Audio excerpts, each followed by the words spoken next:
Éduquer un enfant, c'est une mission sacrée confiée aux parents par Dieu, car les enfants sont des promesses divines, des dons précieux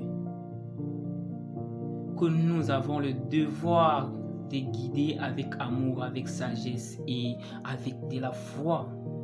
Aujourd'hui, je me citer le seul point dans lequel ça peut nous aider à éduquer nos enfants par la foi et par la prière. Au XXIe siècle, où les influences négatives abondent, il est impératif d'utiliser la foi comme un fondement solide pour éduquer et accompagner les enfants par la prière afin de les protéger contre de mauvaises compagnies et des tentations de ces sociétés du XXIe siècle. Le premier point, c'est l'importance de la foi dans l'éducation des enfants. La foi donne aux enfants un cadre moral et spirituel qui les aide à discerner le bien du mal. La foi les enseigne la crainte de Dieu et le respect des autres et l'amour de la vérité. Comme il est dit dans Proverbe 22, 6, instruis l'enfant selon la voie qu'il doit suivre, et quand il sera vieux, il ne s'en doutera pas. Cette instruction spirituelle ne consiste pas seulement à leur transmettre des principes religieux, mais à incarner ces principes dans notre vie quotidienne pour qu'ils soient des modèles vivants de ce 21e siècle. Le deuxième point, c'est l'accompagnement par la prière en fait. On doit accompagner nos enfants par la prière. La prière est une arme puissante pour protéger nos enfants contre les forces néfastes de ce monde. Elle invite la présence et la protection divine dans leur vie.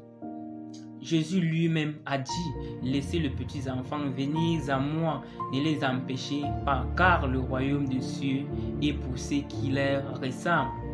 Et quand on voit un peu la référence dans Marc 10:14, en priant pour nos enfants, nous demandons à Dieu de les garder des influences négatives, de leur accorder la sagesse pour de bons choix et de leur fortifier dans leurs moments de faiblesse. Je vais énoncer avec vous le troisième point qui est très essentiel et ça, c'est déjà ma conviction africaine en fait. Le troisième point, c'est l'importance de la moralité et des valeurs. Les enfants de ce 21e siècle, un enfant bien éduqué devient une lumière dans la société, tandis qu'un enfant sans éducation morale peut causer des ravages. Je vais vous citer un proverbe africain qui nous rappelle: un enfant que vous ne formez pas aujourd'hui détruira ce que vous avez construit demain. Cette sage nous interpelle à être intentionnels dans la transmission des valeurs telles que l'honnêteté, le respect, la responsabilité et l'humilité.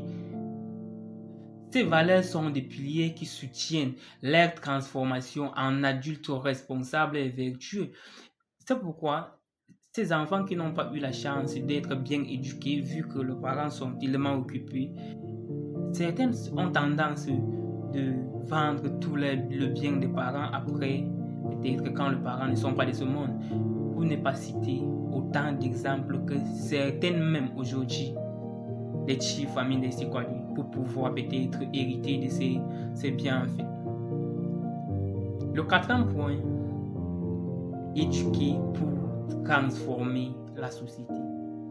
On doit éduquer nos enfants pour transformer la société. Et ça, c'est le point le plus essentiel. Les enfants sont des baptiseurs de demain. En les inculquant de bonne humeur et une bonne foi solide, nous contribuons à la transformation positive de notre société d'abord. Comme l'a dit Nelson Mandela.